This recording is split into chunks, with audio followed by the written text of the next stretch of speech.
Dear Diary, you're the only friend I have. It's been 68 days since I've been fired. They took away my role, my endless supply of takoyaki, and my cat-eared headphones, but they can never take my ride to Adashima and chill. All right.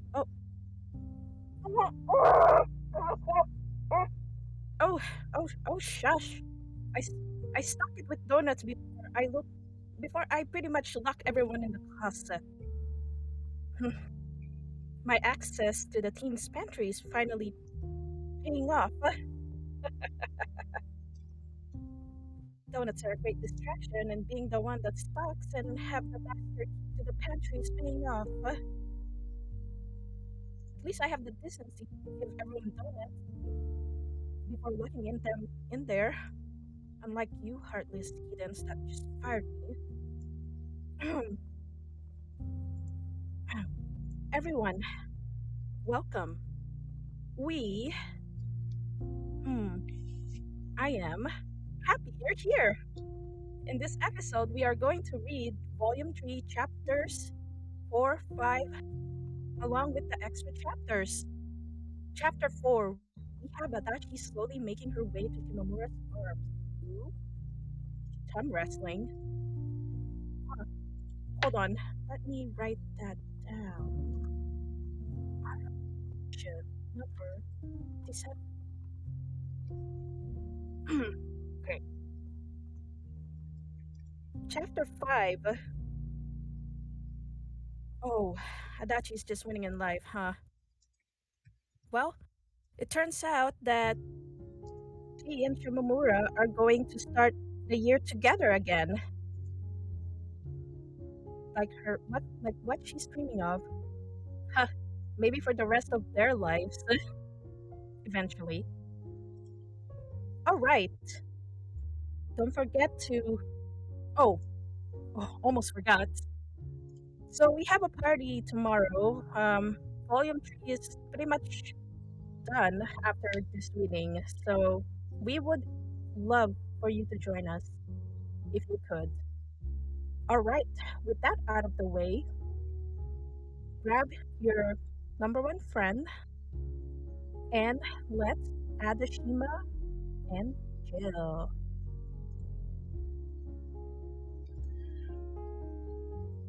Today's Adachi. How often was it okay for me to text Shimamura? I thought about it, pondered about it, agonized about over it. While I was busy doing that, around 2 weeks passed. I went ahead and sent her the message. That seemed about right, I thought. Goodbyes were a daily occurrence, and I certainly felt that I was starting to grow used to them. And yet, there I was, lying wide awake. I hadn't been able to get any sleep that night. As I stared at the ray of morning light leaking in through the gaps in the curtain, my eyes growing narrow, a single sentence came to mind that describes me perfectly. I'm not making any progress. Chapter 4.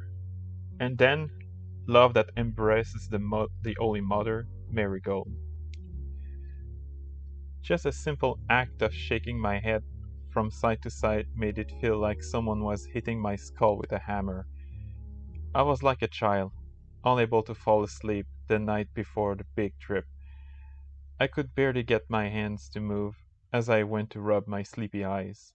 There, in the darkness, with the only sound filling my ears being that of my own breath, the sensation of my body began fading away. Growing unconscious of my shoulders, forgetting the weight of my head, I exhaled.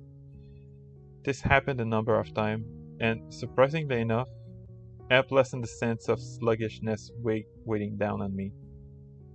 Then, once that was over, I grabbed the phone that had been lying next to my pillow. I checked the message from Shimamura one more time, the one that simply read, "Sure," before rolling out of bed. I was even paler than normal, and to make myself presentable, I need to go heavy on the makeup. Oh, but not before changing clothes, grabbing a piece of bread or something for breakfast, and washing my face. I'd spent a lot of time agonizing over what to wear today, which thankfully meant that I could avoid arriving at some ridiculous choice like a china dress. That was a lifesaver. Then again, Shimamura's reception to it had been quite positive the last time around, meaning that if she was to ask me to wear it, I'd have no problem doing so. Or, more accurately, I didn't have to do it. In general, I don't think I had it in me to refuse Shimamura's requests, regardless of their content. I was in a pretty dangerous spot, wasn't I? Shimamura's requests, regardless of their content. No, that wasn't true, or was it? My head already felt like it was about to burst, and as this additional doubt continued pestering me, like adding even more pressure onto my brain, it was a shock that I was somehow able to stop myself from throwing up. The air in the hallway that I soon entered was quite similar in temperature to that in my room. The floor, however, felt extremely cold, as if I was standing on solid ice. With it being this cold, Will it really be okay? I couldn't help but grow slightly worried. Shimamura wasn't going to crawl under the kotatsu and start hibernating, was she? My worries might have been merely half serious, but even so, I watched her enter the classroom. They all flowed away like meltwater. It was only during winter that a single look at her caused me to feel like my chest was being filled with something warm. Had it been just the two of us in the classroom, I might have actually stood up and waved my hand in the air while greeting her. That was a kind of mood it put me in. I'd been so conscious of my lack of sleep earlier, and now it no longer even registered in my mind. She truly was my son. No, I'd figured that if I went ahead and used that expression a couple more times, it eventually stopped being embarrassing, but it just wasn't happening. Right as I was about to get up and walk to her seat, Shimamura dropped by mine. I proceeded to assume a posture where my elbow were slightly raised off the table, as if asking, "We're doing this already?" Seeing my body stiffen up with fear caused her to smile, and she stated something to the effect, Don't worry, I brought it along. before turning around and leaving me. She wasn't going to hand me the chocolate somewhere with this many people to witness it. Of course not. I knew that, and yet, there was still some part of me that felt like I'd been made to wait. It was almost like I was her dog or something. No, that was taking it way too far. Still, if I was her dog, then I'd get hugged by her, I'd get to roll up onto her lap. Honestly, it didn't feel like being her dog would be all that bad. No, no. I dug my nails into my forehead, forcing myself to reconsider what I just thought. Until that point, I'd still had doubts, but now I was convinced of it. The me that existed these days was a complete idiot. The class then began, and when I turned around to look at my shoulder a little while later, my eyes met with Shimamura's. I wonder, was it how it felt during Parents' Day when you made eye contact with your mother sitting behind you? We stared at each other for a while, after which I turned my head back.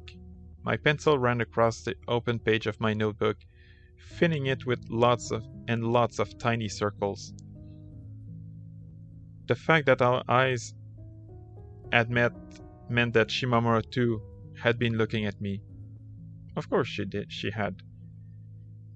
I was seated between her and the blackboard. At the same time, this also meant that she could stare at me all she wanted without anyone thinking much of it. Perhaps that was exactly what was happening here. Maybe she was using the seating arrangement to her advantage in order to hide her true motives from other. Weird fantasies like these often filled up my head during class, and honestly, if they were to somehow leave the privacy of my mind and became public knowledge, I could very well imagine killing myself over it. Thankfully, seeing how there was a half smile on Shimamura's face and she wasn't drawing back in disgust, my secret appeared to be safe for now. If she did find out, and her reaction were to be something like tapping my shoulder and saying, That's adolescence for you.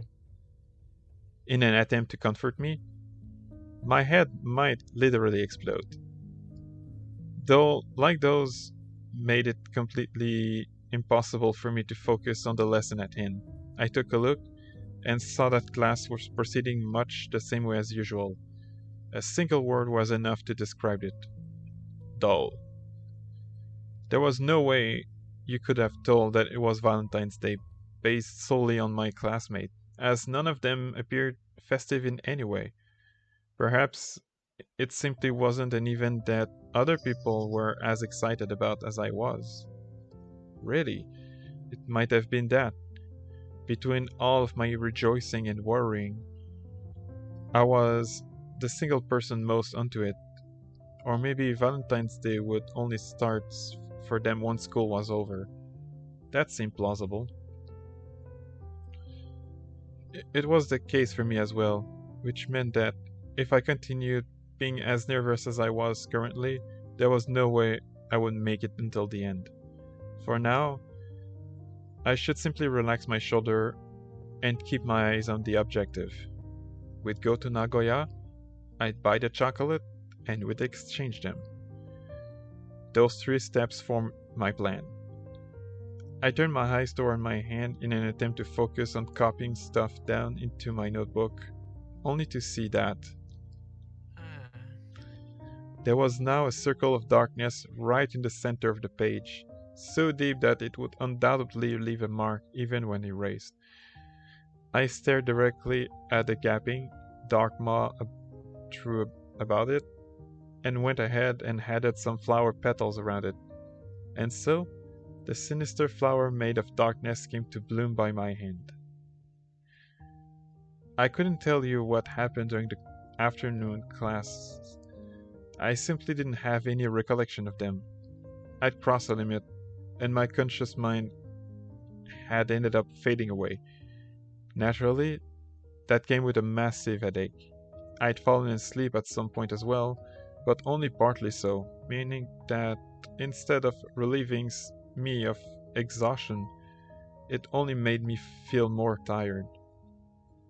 The day hadn't even truly begun yet, and my weak heart was already crying for bed. Likewise, my eyelid also felt heavy. They let off a satisfying sound as I pinched them, pulled them tight. Convinced that hearing that sound might given me some energy I needed, I got up and left my seat. I made a conscious effort to be the first person to go and talk to Shimamura. I stood there in front of her, and with a bundle of textbooks in her hand, she turned her eyes up towards me. As she did, a smile appeared on her face. We are going out, right? Yep. Had I been born with a dog's tail? No doubt would I be wagging it from side to side right now. Anywhere you'd like to go? Well, I was thinking we could go to Nagoya. Oh, or is it too far away? Nagoya. Shimamura mumbled as she stared at me with her eyes wide. Yeah, that might have been too distant of a place to suggest without any warning. I gotta, I gotta really. I got ready to explain my reasoning, but before I could, Shimamura burst into laughter. Uh, She laughed. While seeing her so delighted would normally have made me happy right now, it only caused me to feel distressed. Why? Because I had no idea what was meant to be funny here. I see. So that's how you had planned, huh? Um, what do you mean? It's nothing. Sure, let's go. I was actually planning to suggest that we go there myself. After tossing the books into her bag, Shimamura leapt up. Wait, uh, what? She had a destination in mind? There was something about her behavior and attitude that was way different compared to how she acted normally. I couldn't help but be slightly taken aback by it, which, in turn, earned a look from her. Wait, what did you want to go to Nagoya for? To buy chocolate. I haven't bought it yet. I guess I thought it would be more fresh if I got it the same day. And Really now? Well, that's good. Shimamura once again laughed, cutting my explanation short. What was going on here? Was I the only one in a festive mood? Something definitely felt off, but I wasn't able to place my finger on what it was. Still, even if the number of mysteries floating around was vast, she did seem enthusiastic, and that alone allowed me to feel relieved. Speaking of which, chocolate. Chocolate was supposed to be the main theme here, and I was still yet to receive mine. I gave Shimomura a couple of questioning glances, and right away she understood what I meant. Oh, chocolate. Yes, I nodded. Though I tried to act as nonchalant as possible, I still ended up nodding 3 times in total. She gave her bag a light tap before opening her mouth. Going to stay a secret until you buy yours. It's not much of an exchange if I give you mine first, right? Once again, I was a- I was being made to wait. Her argument was solid, however, and I decided not to complain. I joked about it earlier, but maybe I really was her dog after all. I scratched my nose as that thought filled my mind, followed closely by feelings of shame. We made our way to the bicycle parking area when Shimamura once again spoke. You're fine with not wearing the China dress today. She said, clearly teasing me. My face immediately twisted into a pout. If she wanted to see me wear it, I'd be more than willing to go and change. I decided to reply with as much. However, if you said that you wanted to, then my words ended up coming out as a mumbled mess. Even the clumps of rice in the chow fan served at our restaurant were more crumbly, and that was saying something. Oh, I don't think that's a good idea. We'd end up getting there really late. Shimamura quickly stated, urging that we head straight to the station. Was she perhaps worried that I'd taken her joke seriously? I, I hadn't. Nor had I been serious with my own comments. Of course not. I rushed to hop onto my bike before I could make an even bigger fool of myself. Immediately after, Shimamura got on behind me. Was that really okay? We were still on school premises. Well, whatever. I decided to simply ignore it and took off. From now on, the only thing I would carry on my back of my bike would be Shimamura. Silently, I wished to myself for that to hold true. Ah, we'll make it to the train if we hurry. Shimamura suggested a couple of seconds following our arrival at the station, and we broke into a run.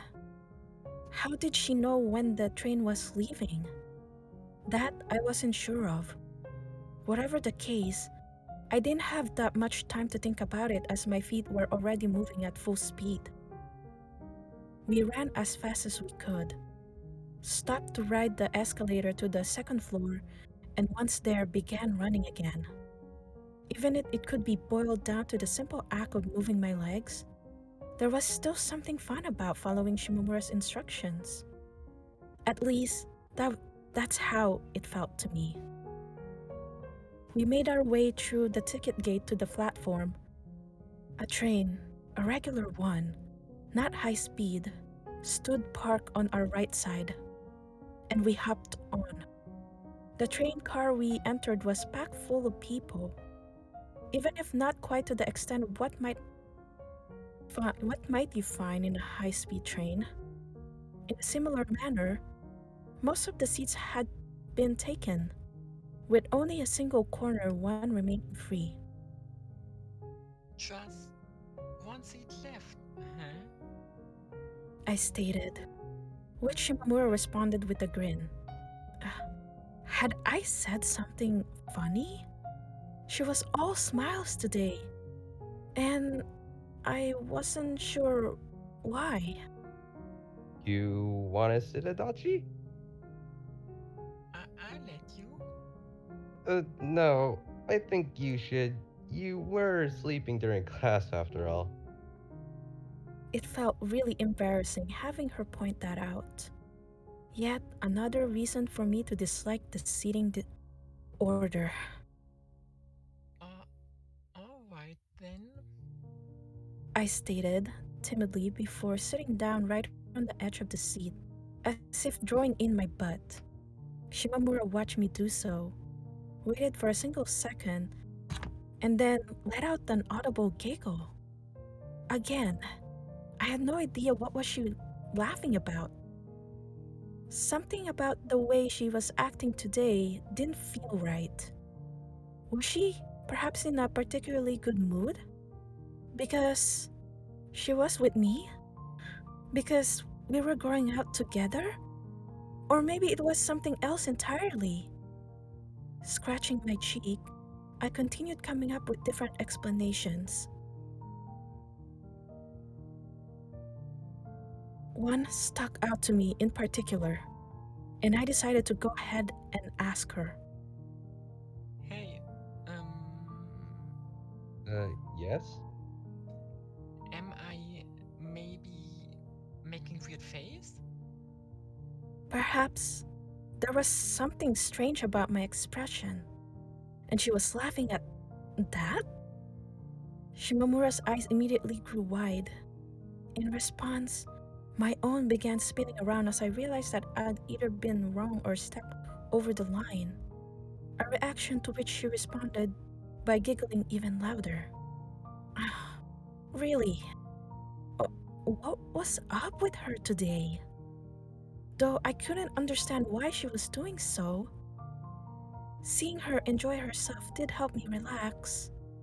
Uh, so I guess it wasn't all bad? I think the train should take a bit over 20 minutes to get there. Yeah, I think so too. I didn't actually know, but decided to nod along anyway, her hand gripping the railing.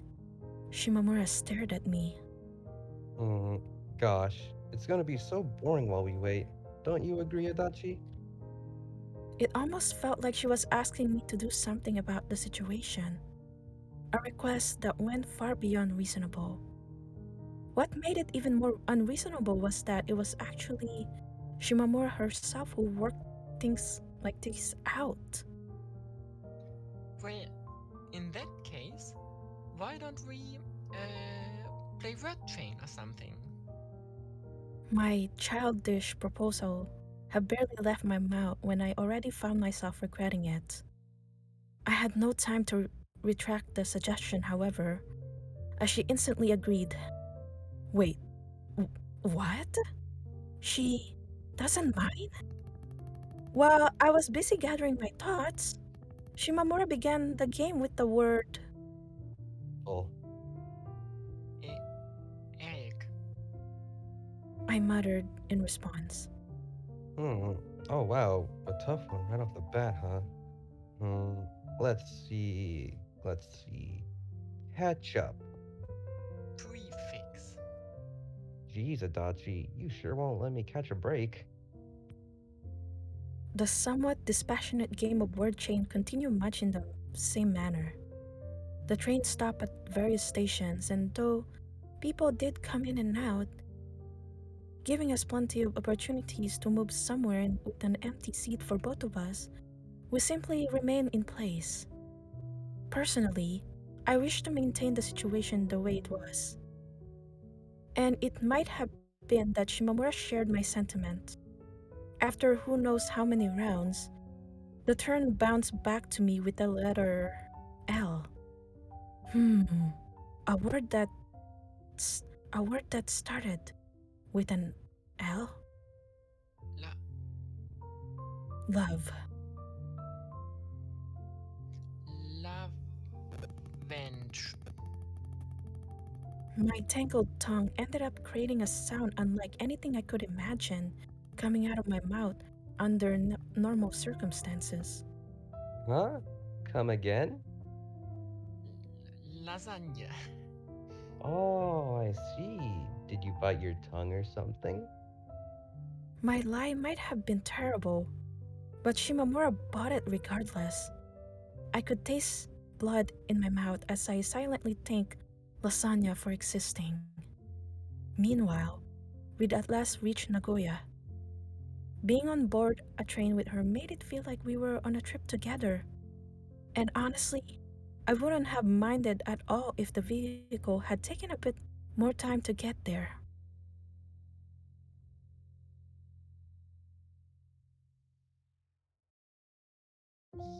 Yeah. How I wish that I could go out with her more often.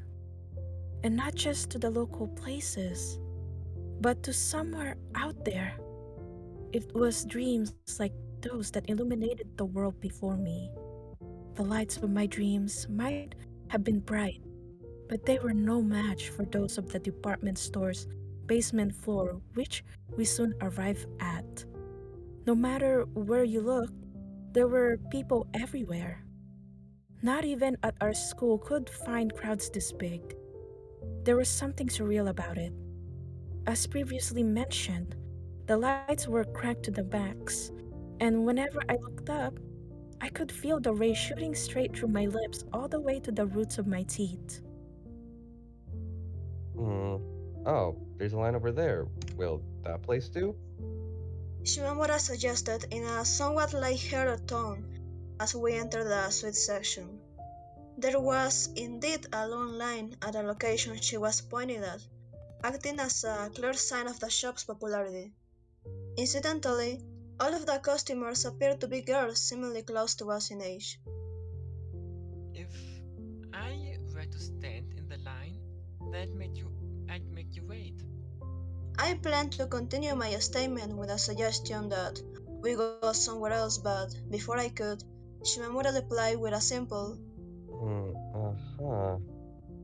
her tone made it sound like she didn't mind at all. I watched as she pulled out her phone, checked something, and mumbled Not yet. to herself before turning towards me. Huh. So, how are we gonna kill time? We already did word chain.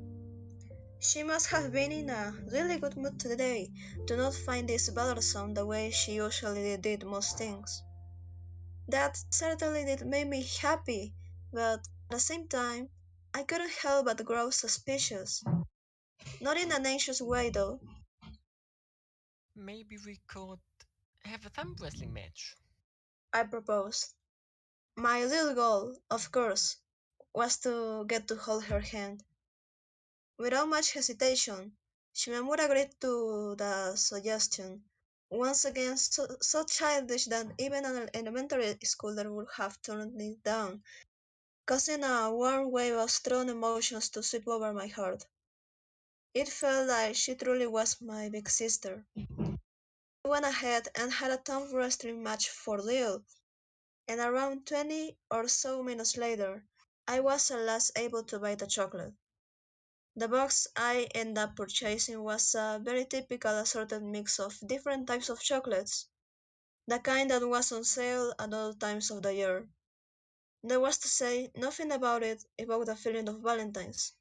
No heart-shaped pieces of anything like that were included.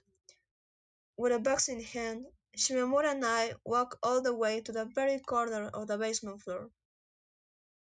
It was there, between the elevator and the chairs next to it, that we were able to get an ever so slight amount of peace from the crowd. We turned to face each other, and once again, Shimamura met me with a laugh. Laughing was easily her defining feature today. Although she likely had no idea, it was actually quite thought of me. After all, it took a lot of effort to stop my mouth from twisting into an awkward looking smile whenever one of those giggles hit my ears. Now, time for the big reveal. Well, not that it's much of a reveal, I guess. With that introduction, Shimamura pulled out a package from her bag. I could tell just by looking at it that it was from the same store we'd just been to. I came here yesterday and bought it. Oh, I see. If she knew that it would lead to this, to us exchanging the exact same gifts back and forth, then why had she recommended me that store? One explanation that came to mind was that she thought that the chocolate looked so delicious that she wanted to try it out herself. Was that really what had happened? Anyway, let's exchange for them now. Here, congratulations. Congratulations? Something about her choice of word seemed a little strange, but not necessarily in a bad way. And so, we end up exchanging identical boxes of chocolate. The ad might have seemed trivial on the surface, like replacing a playing card with one of the same number, but underneath that, it actually came back full of meaning. Shimamura and I, we had just exchanged chocolates. That fact, in and of itself, was extremely important. Plus, I had a hunch, just a hunch, that the important things that the day that us had today weren't going to end here. Make sure to eat it before it goes bad instead of using it as a decoration, okay? Though this comment was slightly a mere joke as far as Shimamura was concerned, for me it was enough to cause me to shudder with fear. Had she seen through me? Putting the box on my shelf, that was something that I might have to have done. Oh, in that case, I'll eat it right now. I stated quickly before moving my hand, not wanting her to notice the turmoil raging inside me. Oh, wow, that's quick.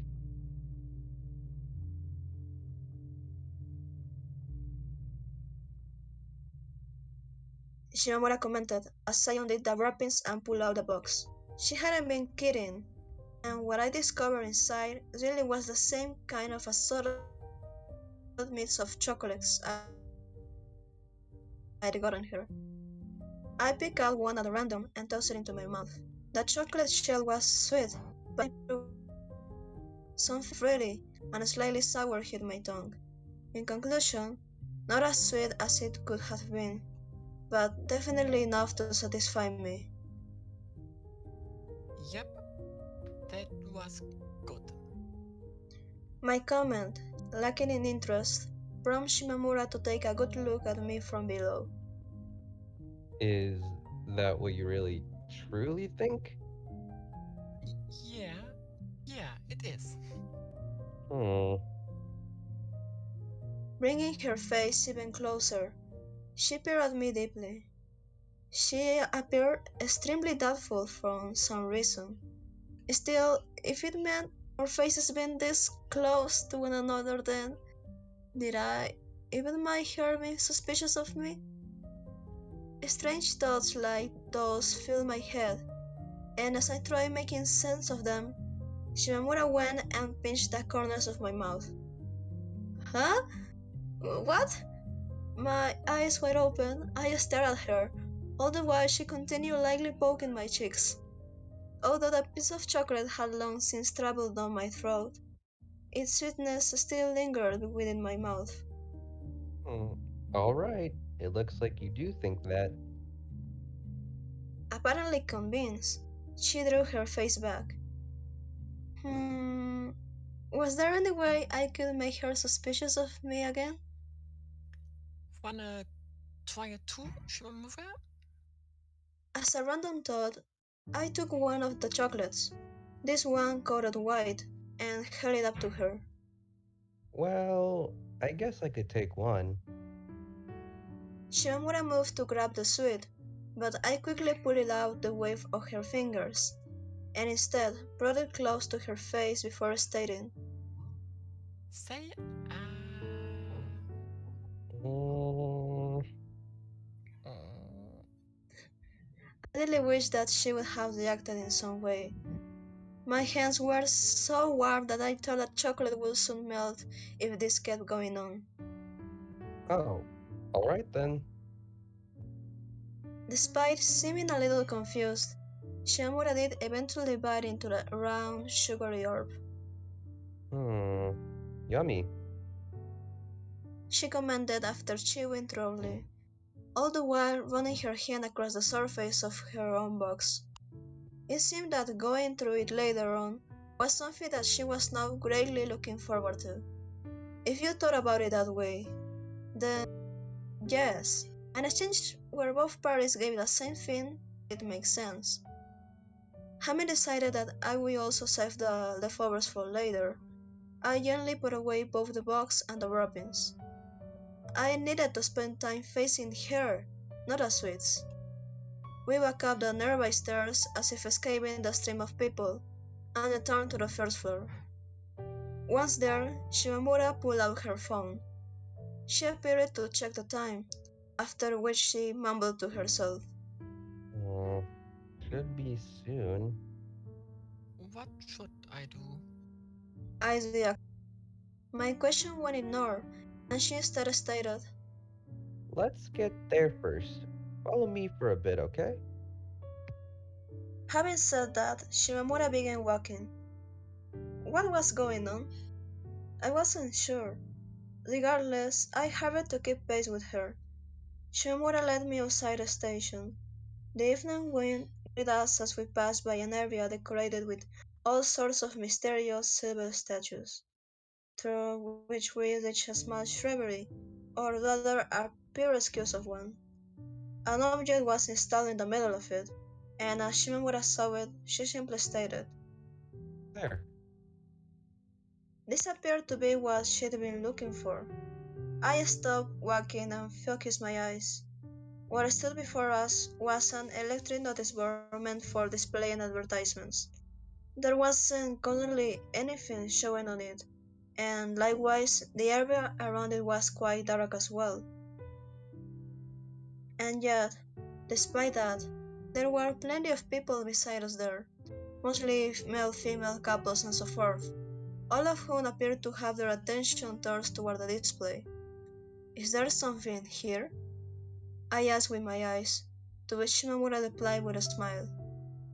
Once the clock turns 6. Ah, it started. Look. She said, pointing at the notice board. I did as told and took a look. The display had been completely blank so far, but now messages began appearing on it. Messages like, I love you, choo choo choo, and love kiss kiss. The kinds that caused me to grow embarrassed just looking at them. Lines of text faded away as new ones appeared, just like on a screen in a train that showed news, and I could hear people around me silently pointing out to their partner whenever theirs came up. It seemed that this was something special, done for Valentine's Day specifically. In the flow of messages, a certain one caught my eyes. Let's keep going, now and in the future. Hougetsu Shimamura. At first, I was left drawing a blank. Who exactly was this Hougetsu? Did I know anyone with that name? That question came to be answered as I read a bit further. Ah, It was Shimamura. A second wave of bewilderment hit me soon after. That was her given name? huh? Shimamura. Why? My eyes bounced between her and the display. Shimamura simply smiled back. It was a childish, cheerful smile, the kind not often seen on her face. There's this fortune telling program that comes on during the night. They had a campaign where you could get your message here, and I decided to participate. As soon as the words fortune telling program came out of her mouth, I understood what she was talking about. It was the same show I'd watched. Shimamura had watched it too? And daily at that? How surprising! Did that mean that this had been the prize that collecting all of the secret letters earned you? I didn't think I'd get to see the message myself, though, so I ended up keeping it safe. Having said this, Shimamura turned her eyes back towards the display. I did so as well, but the message was already gone, replaced by someone else's. Sure is a rush. She laughed jokingly. As I stared at the message currently displayed, my mind wandered back to the previous one. To Shimamura's message, let's keep going, now and in the future. Keep going? With me? When you say let's keep going, how exactly do you mean it? Huh? How do I mean it? Well, you want a concrete example or something? Having somehow been able to make out what I'd mumbled, Shimamura began pondering. I could feel myself straying even further off course as I stared at her. Like, let's keep moving in the direction we're heading? Let's stay friends? Something like that, I guess. It sounded like she was struggling to find an answer that would satisfy my persistent inquiries. There, at her wit's end, Shimamura lifted her arms high in the air while gleefully shouting. Whee! Then she lowered them as quickly as she had raised them. Like that? She asked, her head tilted slightly to the side. Oh, yeah, like that. I went and raised my arms as well. What had I imagined she was going to say to make me feel this dispirited at her answer? Shimamura waited for my arms to fall like withering plants before opening her mouth. Still, I think it was a perfect message to view with you, Adachi. Huh? What I mean is, I was thinking about you when I sent this. That's why it ended up like that. She twisted her face into an exaggerated smile, almost as if attempting to hide her embarrassment. That expression was the final blow, the definitive strike that knocked me out.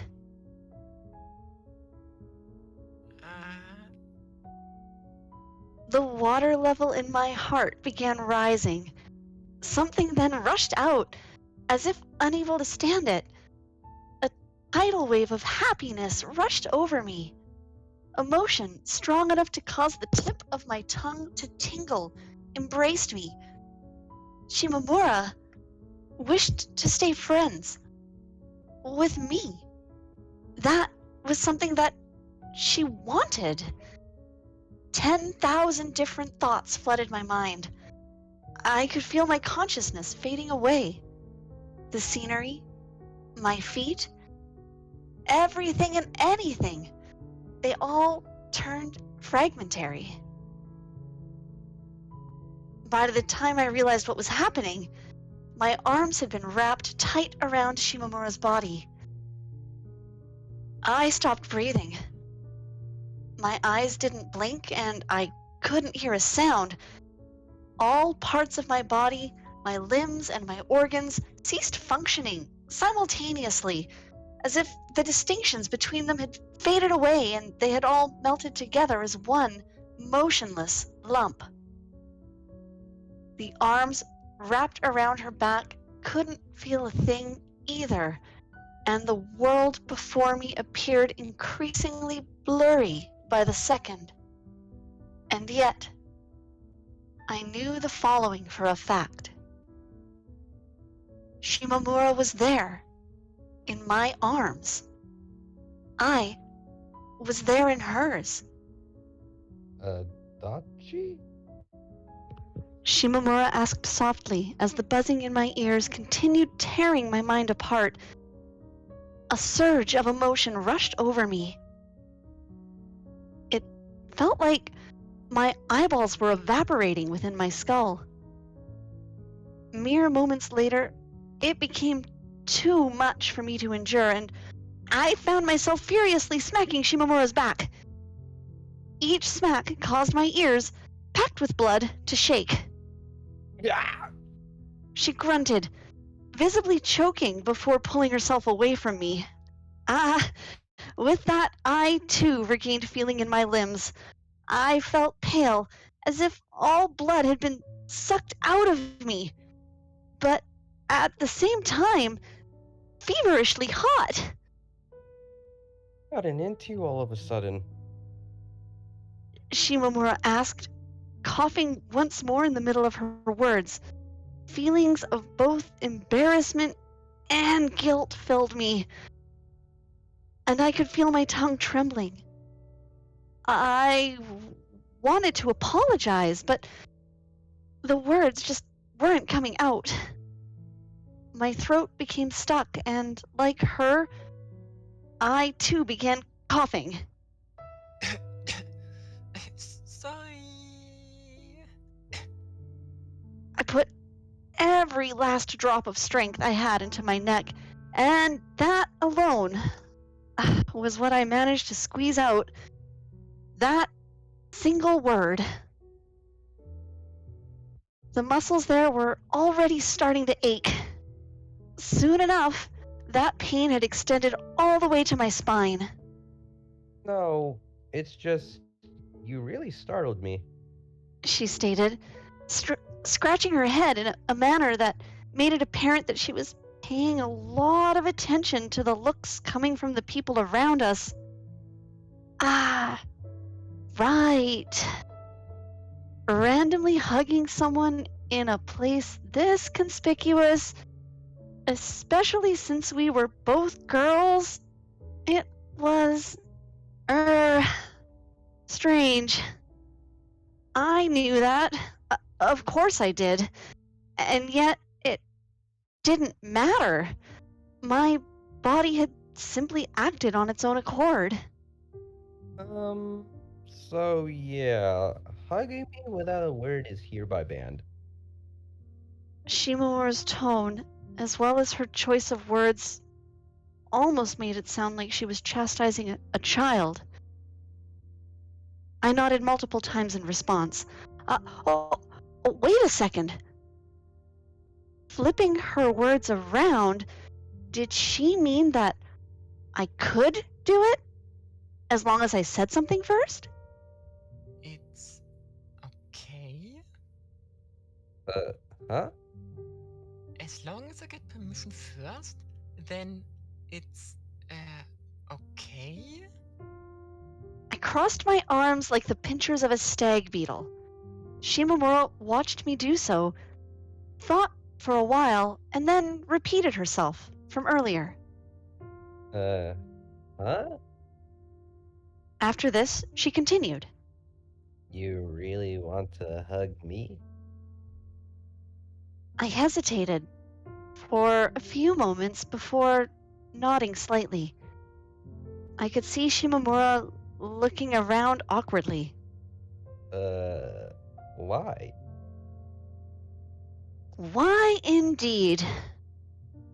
I'd been thrust forward by my impulses, meaning that even I myself wasn't able to offer a precise explanation. I wanted her.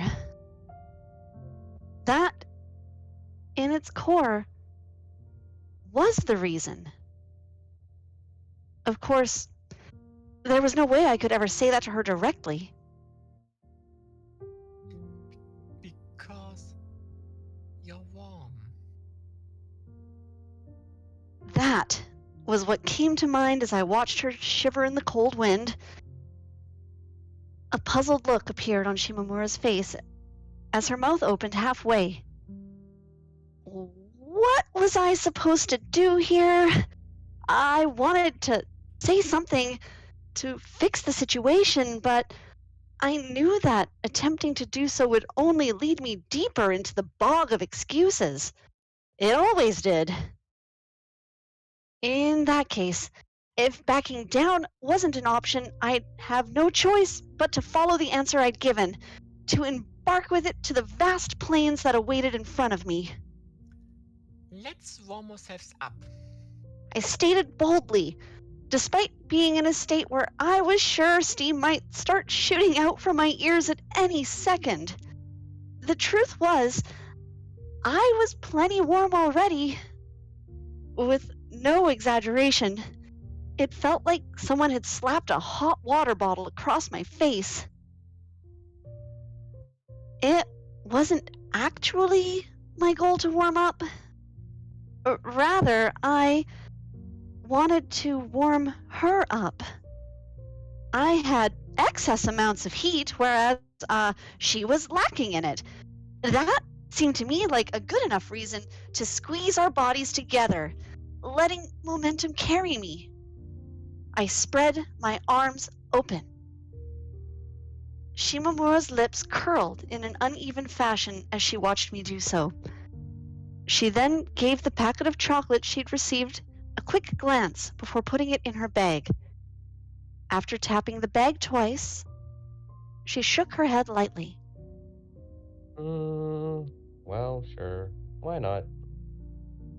She eventually replied with a wry smile on her face, sticking to a choice of words very common for her. The screen from earlier still stood behind her. I could see message after message run across it, all moving at a speed far too fast for me to read any of them.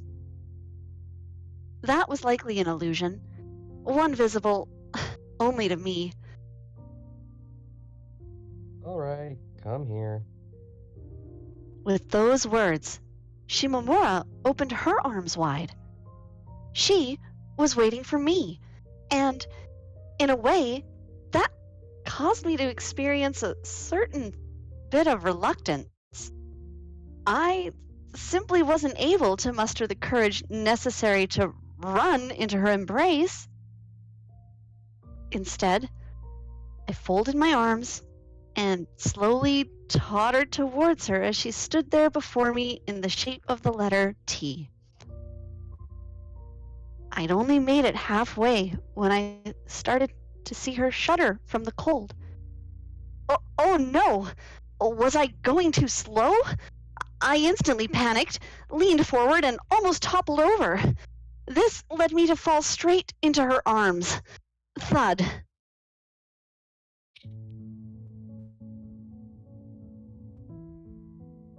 A sharp scream left Shimamura's mouth as my forehead bonked into her collarbone.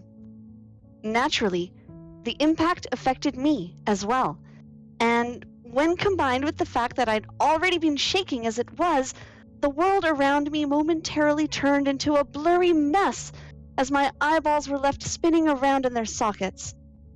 The sound of my ears buzzing grew louder and louder, enveloping me like a layer of cloth. I could still feel her collarbone against my forehead. Does being friends mean that we can do stuff like this too? I proceeded to press my face against her, prompting Shimamura to let out a faint, soft sigh, a sigh which gently shook my hair. She then gave my back a couple of pats. Sadly, you're so skinny that I don't think this is gonna get me any warmer.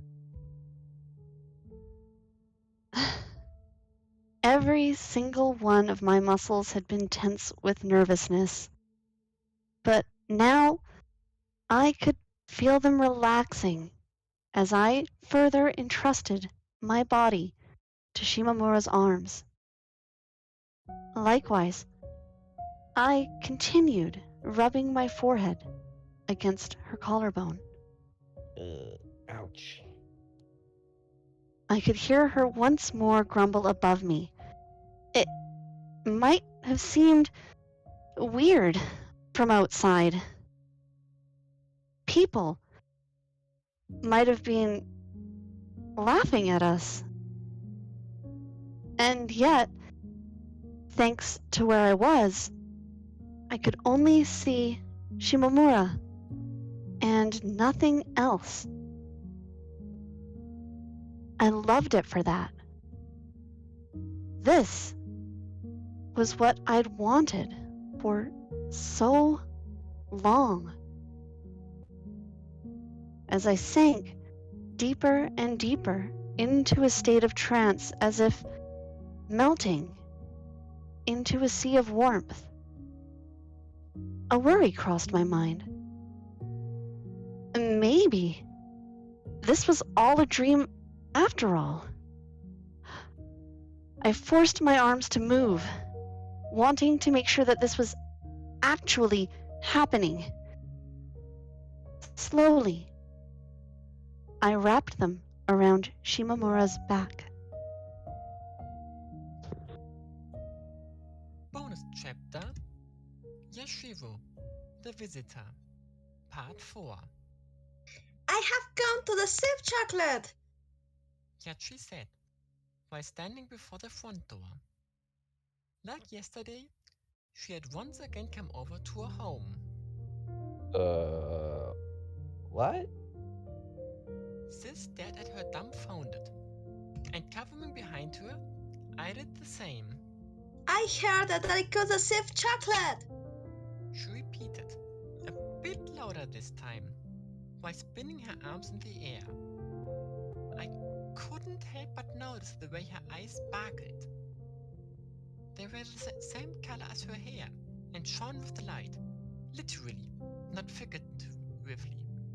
Although in Yachi's case, that wasn't really all that strange. What are you talking about? Oh, you mean like Valentine's Day? Yes, that exactly. Yachi nodded twice. For some reasons, the movements of her head felt extremely light to me.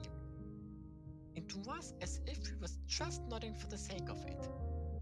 As far as dates is concerned, I'm pretty sure that the Setsubun is the closest holiday. Alright, let's go with that then. There was a wide grin on Yachi's face as she said this. Could you really switch them up like this? Sis seemed quite astonished as well. I wonder, just who did you hear all this from?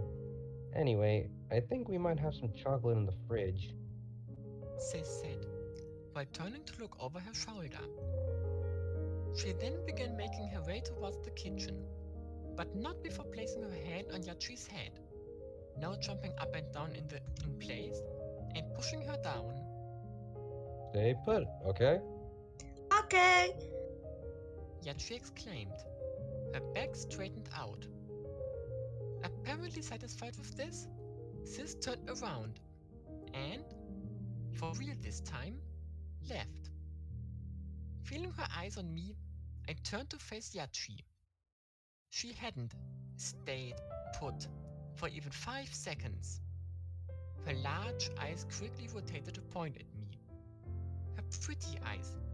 So pretty that whenever I stared at them, whenever she stared at me, I found my heart pounding in my chest. You too, Shou! Give me chocolate! What? Forming a ball with her hands, Yudachi stuck them out to me. It was pretty lavish of her to demand chocolate from even me. I pondered to myself while staring at her tiny hands. I hadn't really noticed it before, but even her fingernails were faintly blue. Was it nail polish? Sure, but only if you give me some too. Why? Yudachi tilted her head, seeming genuinely puzzled. It appeared that she'd understand it as a day where you'd simply get to receive it unliterally. Really, who had she heard all this from? Because that's how Valentine's Day works. Really? Yep, probably. I spun my arms around. Yudachi did the same. Round and round. Well, in that case, I'll prepare some for the next time we meet. Next time. I had no clue when that was going to be. I didn't even know where Yudachi lived. If I were to try looking for her, I'd never find her. On the other hand, whenever Yudachi felt like it only took mere seconds and poof, she was already by my side. She wasn't actually a fairy, was she? The strand of hair she tied around my finger continued giving off faint blue light. I often found my eyes being drawn to it before I went to bed, and each time it felt difficult to look away. Oh, damn, it's so cold. Sis grumbled, having returned from the kitchen. She was easily the member of her family the most affected by cold. According to Mom, it was a case of her not having enough guts. I definitely got what she meant. We got some macadamia nuts left.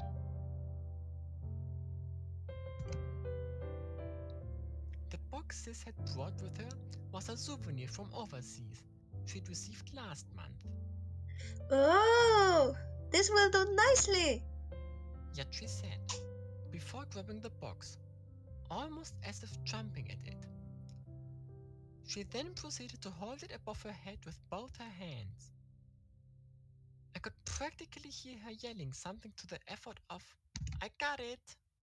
Next time, I'll give you something in return, Shimamura. Huh? No, wait. You're not planning on taking all of them, are you?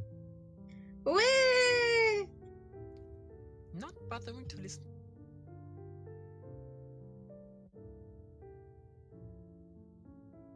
as her hands held the box high. She seemed genuinely filled with joy. Oh, my. Well, whatever. I don't think that there were more than 3 left anyway. Judging from the way her body was shaking, the cold appeared to be a bigger concern to Sis. Next time, I'd need to prepare something for her as well, wouldn't I? It feels like everyone wants chocolate. Sis grumbled, while staring at Yudachi as she disappeared into the distance. Everyone? Puzzled, I tilted my head, which prompted her to pat it. You want it too. I might consider it, depending on what you get me. I said it proudly, my hands on my hips. She then poked my stomach with her finger, nearly causing me to choke.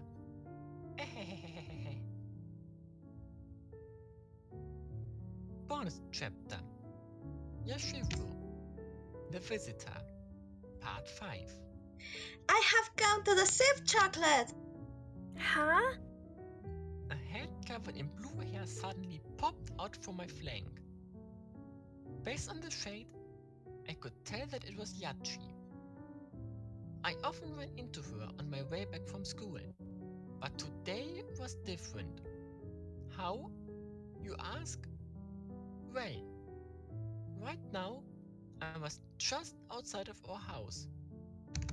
Had she been waiting for me? I have come to save chocolate. Yachi repeated, while spinning her arms around. I decided to give mine a quick spin as well, all the while not really sure what was going on. I'd gotten her some, sure, but it ended up eating those on a whim. They'd been really sweet and delicious, no regrets. Valentine's Day is over already. Yes, but our promise isn't. She said back, countering my statement with a grin on her face. Wow, that was actually pretty cool what she did there, rebuking me like that. On a base level, she was still begging me for chocolate, but I guess there were other ways of doing it that made you slightly look less like a child. Hmm. Wait a second, okay? Waiting. Yachi exclaimed, while straightening out her back. Leaving her there, I broke into a run and rushed inside the house. Sis's shoes were nowhere to be seen. I tossed my backpack into my room, after which I returned outside carrying my wallet. Yachi was now bouncing up and down like a rabbit. Calm down. Deciding to imitate Sis, I tried placing my hand on top of her head. The keyword there being tried, I was unable to reach it. All I accomplished was make my sides hurt. It wasn't that Yachi was big, but rather, I was small. Even when standing on my toes, her head was simply outside of my reach. What if I started hopping? Too. Hop, hop, hop. Jumping in place alongside her, I somehow managed to get my hand to touch her head. A problem arose, however. With my feet no longer touching the ground, it was impossible for me to push her downwards. Ultimately, we ended up hopping together, until we were both exhausted. With my cheeks flushed from all the moving around I'd done, I turned towards Yachi and spoke. Let's go buy it now. Oh, that sounds wonderful. I didn't think we were quite on the same wavelength here, but regardless, Yachi seemed delighted. The way in which she spoke was sometimes quite strange. It almost sounded like she wasn't used to it.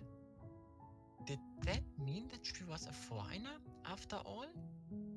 Off we go to the neighborhood supermarket. That was where we headed. Before, I'd found it pretty weird walking with her by my side, but these days it felt completely normal. This is your own fault for not coming by on the 14th like you were meant to. Make sure to do that next year, and I'll have the chocolate ready for you. Next year.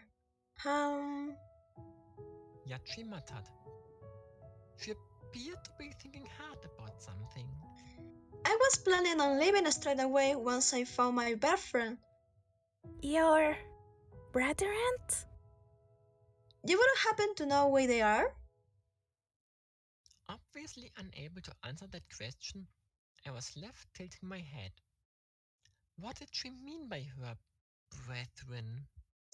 I did get an approximation of their coordinates before setting off, but even so, looking for them is quite difficult, as Earth's surface is too flat for me to tell one place apart for another now that I'm actually down here. Yes, it's a tough situation. Half of what Yachi had just said now sounded like complete nonsense to me, but from the remaining half, I was able to gather that come tomorrow, she might not be here anymore. Even now, her presence felt, in many ways, faint, as if she could at any moment melt into the cloud of particles of light that surrounded her and disappeared. Looking at her, I instinctively said the following. I don't really get the details, but it should be fine making a promise, right? If you find that you can no longer keep it, all you need to do is say so.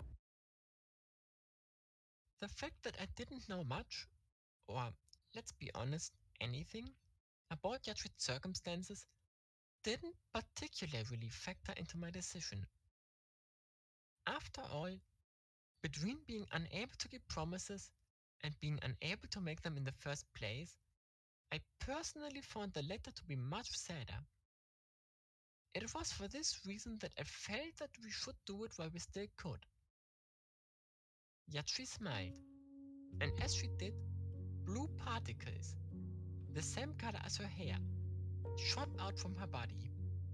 Alright, let's do it then. They drifted through the air, some even reaching me. We then hooked our pinky fingers and swore. How come she knew about pinky promises, but not about Valentine's Day? What a weirdo. And so, in clear terms and not vague, we promised to each other that we'd forever stay friends. Bonus chapter: Yashiro Meat Shop, The Visitor, Part 5. Did Hino like my breasts?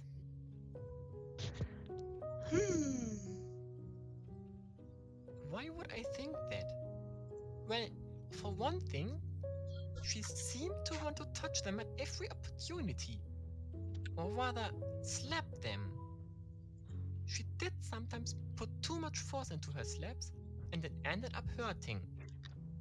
And so I usually try to prevent her from doing that. But still, really, what was up with it?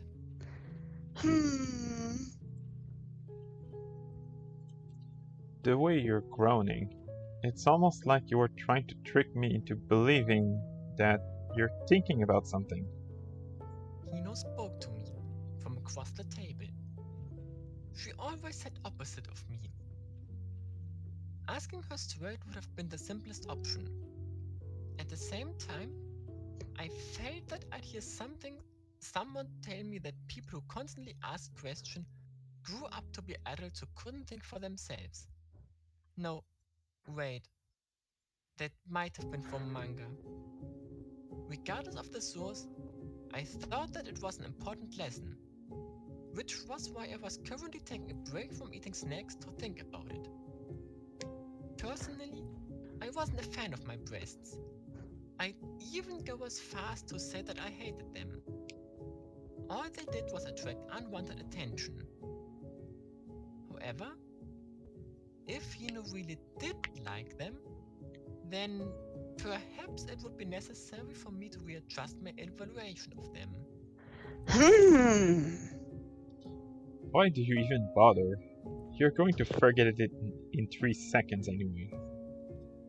What a rude thing to say. Even I wasn't that stupid.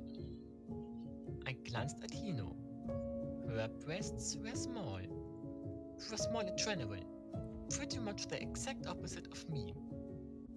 That was kinda strange, considering how often we ate together. Maybe I should try asking her about it. No, wait, that wasn't important. I needed to focus on why she wanted to touch other people's breasts. In the end, perhaps she did like mine. Hey! Here comes chocolate! Say ha! As I looked up and opened my mouth wide, I'd mostly forgotten what it was that I'd been thinking about. Today is Adachi. Let's keep going, now and in the future. The now means that we're already friends and have been like that for a while, meaning that Shimamura thinks that way, meaning that we are going to stay that way, meaning that everything has gone well so far, meaning that eh, rolled into a ball under my sheets. I continued giggling to myself, bare in the darkness. My arms moved as I thought back to how it had felt touching Shimamura's back. Until now, I never managed to feel anything when I hugged her in a dream. But going forward, that would no longer be the case. I was sure of it. Chapter 5. Sakura when the prayers shine. Did there exist a God in this world? Was there anyone out there who heard my silent prayers? I had no idea what I was meant to pray to, and yet I still did it as if it was the only thing I could do. The week preceding Valentine's Day had been the first time and final time I watched a fortune telling show. On a whim, I thought about once again tuning in tonight, only to discover that the program had been canceling at the end of March. One less piece of external help for me to rely on. I turned the TV off, returned to bed, and by instinct, thought on my heels with my back straight. Every day, since the beginning of April, I had spent long periods of time praying to some entity out there. I'd sit on the top of my bed, distress and anxiety filling my stomach like clouds of smog, randomly taking glances at the clock above me as time continued to advance. Sometimes I'd lose focus and my back would start curving, causing my forehead to end up against the mattress, with me in a state where I could almost start groaning out loud. Today was different, however. I was meant to be so restless, so hectic, and yet the hands of the clock simply wouldn't rotate. It was the night of the 5th of April, in other words, the end of the spring break. Starting from tomorrow, I will be attending school as a second year student. As advancements in grades, of course, meant a changing of classes. That was to say, there was a chance Shimamura and I would no longer be spending our days in the same classroom. Words couldn't describe how big of a deal that would be. We lose one of the few things that made us special. From the perspective of me, someone whose deepest wish was to become special to her, it was the same as complete and total separation. Pick any two school friends, and the chances were they were in the same class. It was a simple fact. Sure, there were exceptions, like people connected through a club, for an example, but in general, it held true. The sense of closeness that sharing a classroom with someone offered was very important. I felt, while the number of steps it took to reach the other person, as well as the literal walls between you, were, of course, a big factor. Perhaps even the biggest for all I knew. The significance of the resulting mental distance couldn't be understated either. The further away you got from someone, the weaker the relationship between you grew. Doubly so for me, considering that I couldn't even get along with my family. I lived in the same building as them. It was precisely because I knew all of this that I chose to fuss over it. Ugh, what would happen? What would happen if we were placed in a different class? Knowing Shimamura, I could say with confidence that she would not go out of her way to see me. Likewise, I wouldn't have it in me to be the first one to act, even if I knew that realistically she wasn't going to turn me down. I simply didn't think she had any real need for me. At times, I found myself wondering if she had any need for anyone. In any case, I could easily imagine our relationship growing even more one sided than it already was. I would hit the impasse I was heading towards even sooner than at the current rate. My prayers regarding the change in seating or following the winter break had gone unheard. Please, please let me sit close to her. I'd pray countless times, only for it to result in nothing. Don't get me wrong, I never truly expected asking a deity to actually work. It was more that when I looked around and thought about what else I could do, nothing had come to mind. I was neither a teacher nor a god, just a girl. A girl who could only pray to the void as she waited for the time to come. All this sitting with my back straightened out was starting to hurt, and by instinct, I slouched forward. My forehead eventually came in contact with the mattress, and there, as if prostrating, I closed my eyes. All I could feel in the darkness was the fabric rubbing against my skin. My mind wandered back to the last year's entrance ceremony. I couldn't remember why I had chosen to apply for this high school in particular, which I recognized meant that I hadn't had a reason for doing so in the first place. I simply accepted the path laid down for me by my test scores, studied just enough to pass the test, and then, a month after graduating middle school, became a high schooler like everyone else. Likewise, all I could remember of the day of the opening ceremony was that the air outside had been slightly warm, as well as that checking the list near the school building's entrance that told which class I had been placed in had been a massive pain due to the flock of people gathered around it. Being someone who hated navigating through crowds, I kept my distance and waited patiently for there to be less people. That ended up taking quite a long time, however. As I stood there, my legs growing cold due to the wind passing between them, I half jokingly thought about just turning around and going home. We didn't have any classes on the first day. Plus, I couldn't imagine the principal's speech containing anything that hadn't heard during the entrance ceremony in middle school. All in all, there wasn't any reason for me to be here. I hadn't been the only one maintaining their distance from the flood of the first year students. There had been another girl as well, standing by idly. We were relatively close to one another, and by chance, our eyes happened to meet. Looking back at it now, I could recognize that the person had been Shimamura. Of course, the me back then hadn't held any interest toward her, and I averted my eyes almost immediately. I'd even gone as far as to silently wish that she wouldn't look at my way. Truly, what a waste that had been. If only I'd cared even a little bit back then, I likely would have gotten to become friends with her way sooner, and yet I chose to step away from her. Damn it. Me back then had been a really cool person, not at all like the current me. By the time I checked what class I was in, I was already sick of it. My feet were meant to carry me inside. As I thought about the entrance ceremony that awaited me, how I'd had to spend even more time constrained, I almost found them changing paths heading towards the bicycle parking areas instead. That didn't end up happening, however, and I eventually made my way to the classroom like I was supposed to. Even there, I sat by myself without talking to anyone. That lasted until a teacher showed up and ordered us to line up in a hallway. Much to my disdain, the lines were formed alphabetically based on the syllables of our last name. As mine began with an A, I was placed in the lead of the girls' line. Back in middle school, I happened to have two friends named Akada and Aihara in my class, meaning that I never needed to go first. But this time, I wasn't quite so lucky. The fact that I didn't have what it took didn't matter. I was told by the teacher to move briskly, to keep the line together, all things that I'd rather not do. I decided to instead lie that I needed to use the bathroom and run away. Once I was gone, I never returned.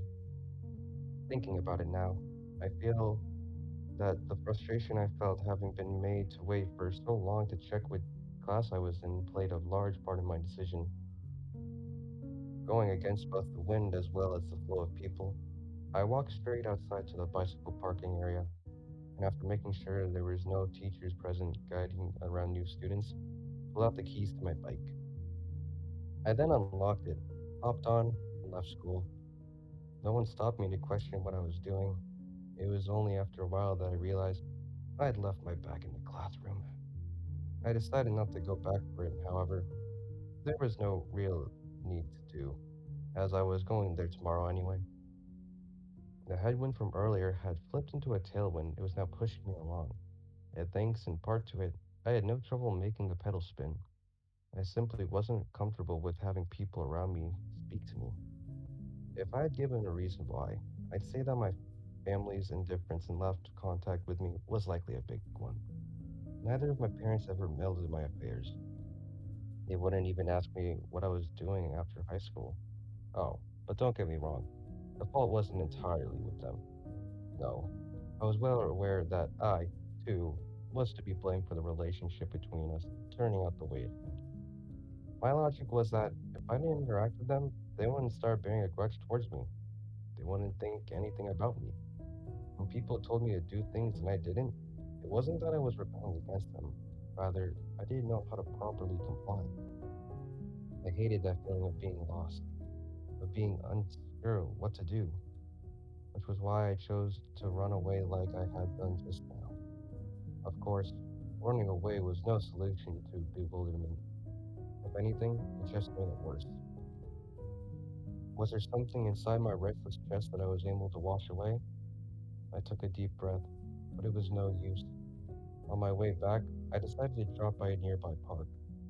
There wouldn't be anything for me to do at home anyway, and on top of that, I had to admit it, I did feel a little guilty skipping school.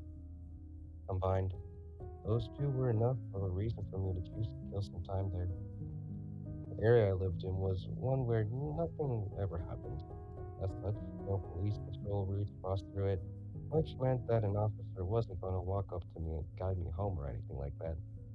With that worry off my mind, I parked my bike near the entrance, chose a bench that was at least dirty, and sat down. There was no one else in the desolate park besides me. That made perfect sense, considering what time it was. My hands pressing against the bench, I extended my feet and took a look around, scanning both the park as well as the road beyond it with my eyes. As far as I could tell, the park had been here. What I couldn't remember, however, was me ever playing here. What had I done when I'd been little? And where? Those sort of questions. Where to go? What to do? Were things that I'd never had good answers for. I just didn't want to do anything in particular. My parents once brought me to a zoo when had been a child, and thinking back on it, I felt that there was where it all began. In the zoo store, there had been a stuffed animal that caught my eye. I stared at it, and though I would have liked to have it, I simply wasn't able to bring myself to ask my parents to buy for me. Why? Because I had been scared of them, scared of the way they began walking faster and faster each time I failed to show a positive reaction when viewing an animal. Ultimately, we'd ended up leaving with me still being able to say that I wanted the toy. I hadn't known it back then, obviously, but deliberately ignoring hope and choosing not to reach out for it would later become the way I lived my life.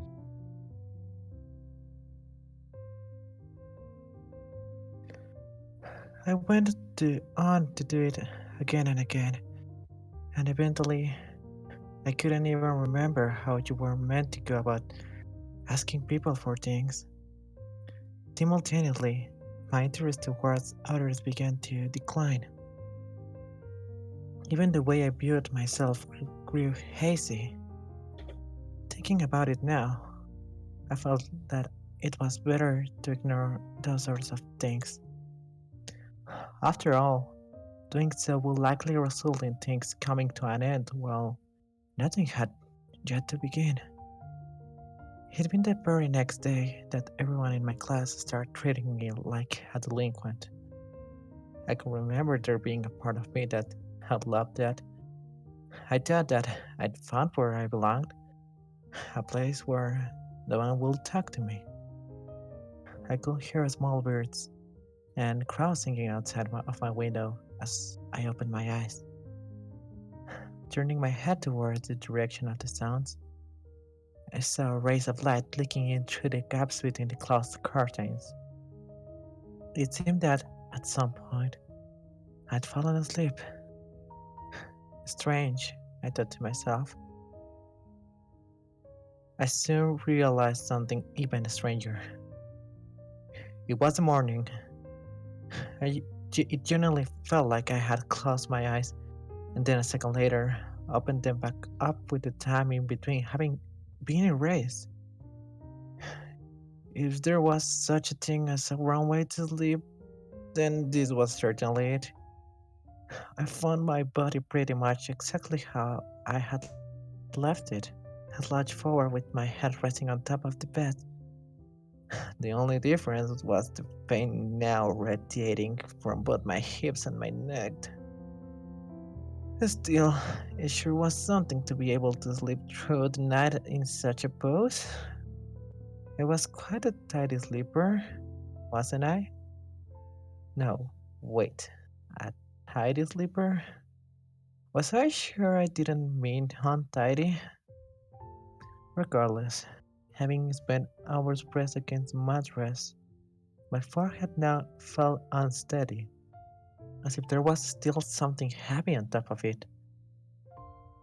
Likewise, my body creaked as I forced it up, and my brain refused to turn itself back on. Unable to support myself, I ended up collapsing back onto the bed. I'd been genuinely worried that I wouldn't be able to get any sleep that night, and on one hand, I felt relieved over how easy it had been for me to fall asleep. On the other hand, though, I felt anxious. I ended up wasting the entire morning sleeping. Well, I say that, but it wasn't like there was really anything I could do. The results had already been laid out at school, with no way for me to influence them. I had to spend the whole night with my hands pressed together, so if praying idly was something that worked, then I suppose there was that. School. I needed to go there. All desire to sleep quickly vanished from my mind, and soon enough, the dim world before me cleared out. It was as if the part of my brain that was anxious over school was telling me that this was no time to be feeling sleepy. I hop out of bed, and while standing stuck still in the center of my room, went ahead and peered into the past. Well, not really the past, but rather a year ago. I Now it's hard to judge these things by yourself, but really, it feels like I've changed massively. Like, way too much. Comparing the old me, how cool and indifferent I had been, to how I was nowadays, she genuinely felt like a whole different person. Honestly, I was kinda shocked. Those days, I'd wish that Shimamura wouldn't look my way, whereas now, I was constantly screaming inside my head for her to do the opposite. Forced to face that fact, I quickly grew embarrassed. What was the cause behind this change? Like I didn't know. It was Shimamura. The answer was always Shimamura. Just Shimamura. It had all begun when I'd met her. I wonder, did she ever feel cheated? Like I was tricking her somehow by acting so different to how I'd first been? Sometimes I did things, sometimes things happened to me. The key point was that I was stuck in the flow, carried by it wherever it went. That how that was how I'd lived for years. Surprisingly enough, I hadn't hated it. It wasn't bad at all, living without a starting point and seeing where life took you. The current me, however, was far too bumpy, and each time I attempted to do something, a part of me got caught. A piece of candy covered in tiny blunt spikes. That was the image I associated with myself. I wonder, was that because I saw meeting Shimamura as something sweet? Hmm. The past or the present? Which was the true me? Just joking. Answering that question didn't require any thought. They were about me. There only exists a single version of me. The one sitting here, right now. She'd grown from my past self, and thus the two were fundamentally connected. Never once had I attempted to deny this process through which my transformation had taken place. Why would I? After all, I quite liked the way I was right now. It was the perfect weather for biking. The sky was clear, the sun shone brightly, and the slight refreshing gushes of wind made it sure that it never got too hot. And yet, despite all of that, I found the pedals of the bike extremely heavy to turn. It might have been April already, but it truly felt like I had still yet to wake up from my winter hibernation. I was riding my bike for the first time since the graduation ceremony last month. Thinking back to it, it was kinda shocking how little I had ended up leaving the house during spring break. I hadn't met Shimamura either. I wonder, will I get to see her today? If I did, what sort of face will I greet her with? My stomach began hurting as I approached the school. Likewise, I could feel the backs of my thighs growing numb and starting to tingle. I was nervous, way too nervous. What I'd felt when going to check my exam results paled in comparison. Was it really that big of a deal? Was I justified in feeling like my hands gripping the handlebar were going to slip off any second now?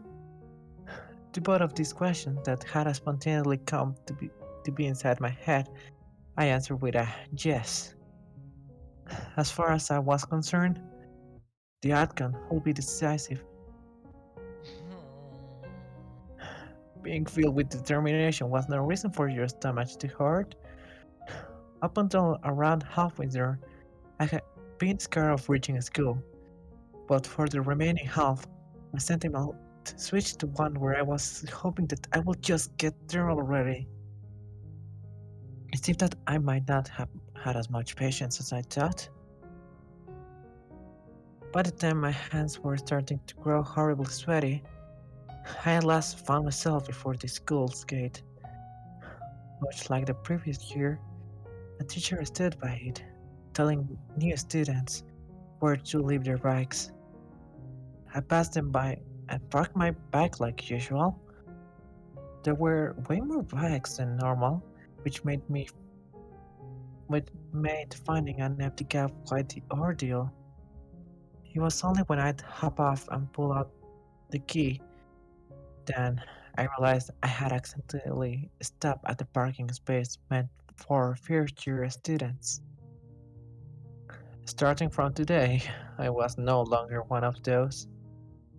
For a second, I thought about moving the bike, but ultimately decided that there was something far more important for me to be doing. My fists clenched, and I began walking. The Sakura trees planted within the school premises shook in the wind, their blossoms scattered around by it. They had already begun showing leaves, and as I walked under them, I could feel my ass starting to spin and the world around me growing blurry. With each step, I got closer and closer to throwing up. I pushed forward nevertheless, and soon, a scene which I could remember seeing spread out before me. The school's entrance. A massive flock of students gathered around it. Everything was the same as last year. Back then, I waited a while for most of the people to be gone before acting, but this time, that wouldn't be an option. Bracing myself as it's about to jump into a raging stream, I joined the crowd. I had neither the strength required nor was there room for me to clear a path for myself, which meant that my shoulders will need to be put to work. Using them, I pushed closer to the center. Though it did hurt, until my shoulders did feel like they were on the verge of being crushed by those of others. I eventually got far enough to see the list with all the classes written on it. First, I looked for my own name. The list was sorted alphabetically, and as mine began with an A, finding it should take no time, right? My eyes jumped from left to right, and matching their rhythm, so did my heart. Even the muscles in my neck were throbbing, and I felt like I could barely breathe. Eventually, my eyes stopped moving, and my face grew pale. Not for the reason you might have thought, however. I was now looking at the very bottom of the list. It was like someone had attached a string to my eyelids and yanked them downwards. It's not here. My name was nowhere to be found. Neither was Shimamura's. I stared at the list, my eyes wide open.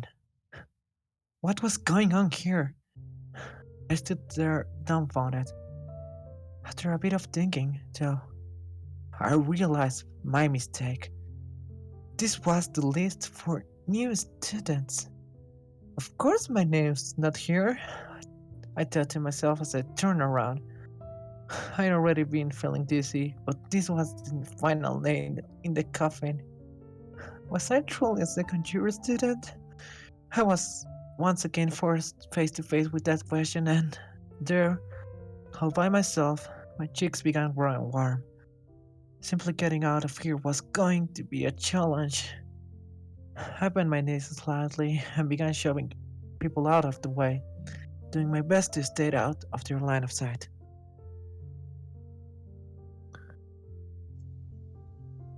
I eventually made it outside of the crowd, but even there, the world before me still continued to spin.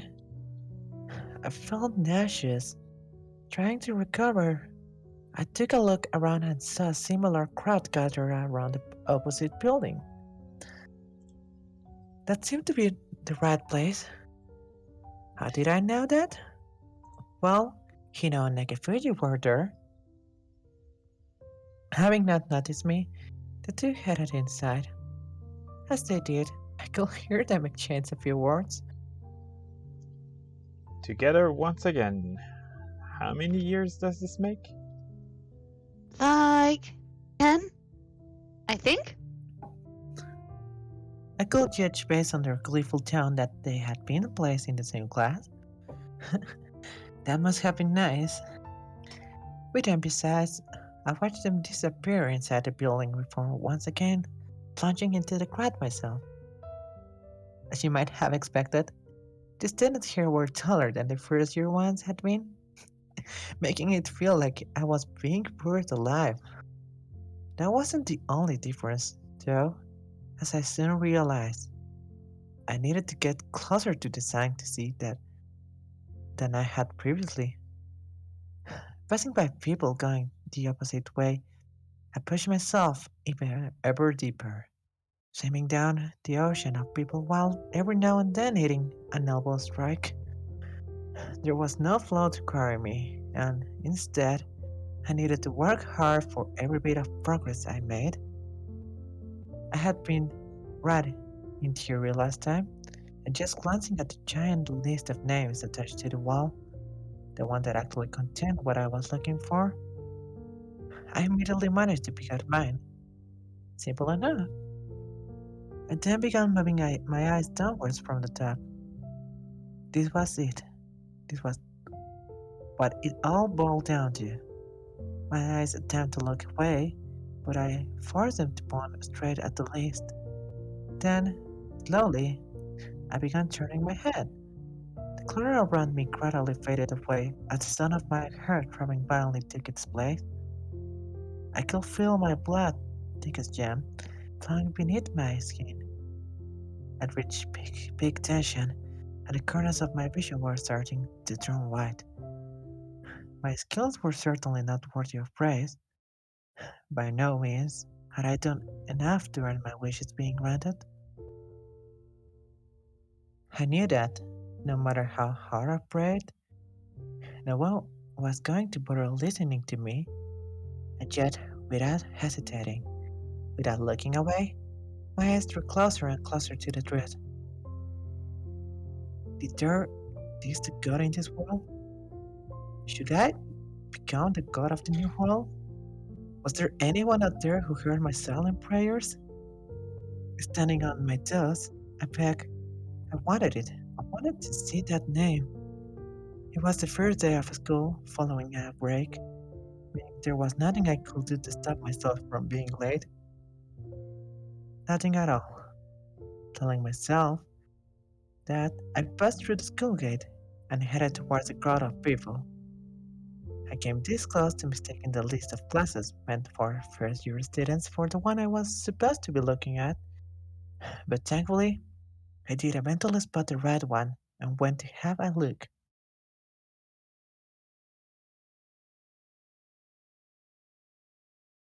A rare sight stopped me in my tracks. It was Adachi, her arms high in the air, jumping up and down as Sakura petals danced around her.